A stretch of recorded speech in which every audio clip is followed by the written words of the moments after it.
শীতল পাটি তৈরি করে স্বাবলম্বী প্রায় 50টি পরিবার। চাহিদা থাকায় পাটি তৈরিতে ব্যস্ত এ পল্লীটির পাটিকিরা। এটি ঝালকাঠি জেলার নলছিটি, কামদেবপুর ও গোপালপুর গ্রামের প্রায় 50টি পরিবার এই শীতল পাটি তৈরির কাজে সাথে জড়িত।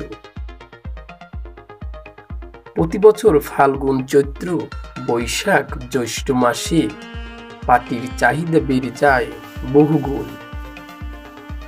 গরমকাল এলেই শীতল পাটির চাহিদা বেড়ে যাওয়ায় ক্রেতা ও পাইকারদের ভিড় জমায় পাটিক পাড়ায়। এতে ব্যস্ত হয়ে পড়ে এই কাজের সাথে জড়িতরা। ঝালকাঠি জেলার বেডিং পণ্য শীতল পাটি এখানেই চাহিদা পূরণ করে দেশের বিভিন্ন স্থানে বিক্রি হচ্ছে এই পাটি। মুর্তা গাছ পাইত্রা কেটে বেতি বের করে রোদে শুকিয়ে শুকিয়ে শীতল পাটি তৈরি করা হয় এখানে।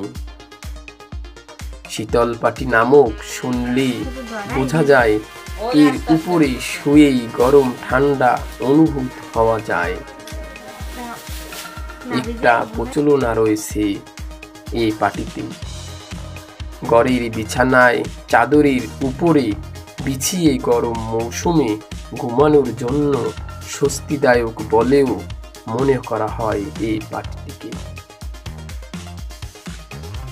নলছিটি থেকে KM কামরুল ইসলামের প্রতিবেদকে বিস্তারিত তথ্যচিত্র নিয়ে। এবার চিটাগাঙ্গের মেলায় ভালো বেচা কিনে হয়েছে, ভালো পাটির দাম পাইছি বুঝছেন।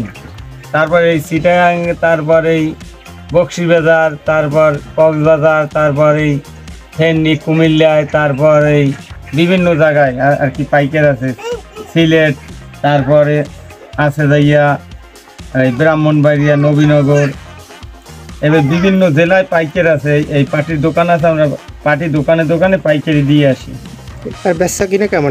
এবার বেচা কিনা ভালো হয়েছে, বেচা কিনা এবার ভালো পাটি বেচা কিনা ভালো হয়েছে বুঝলেন দাদা।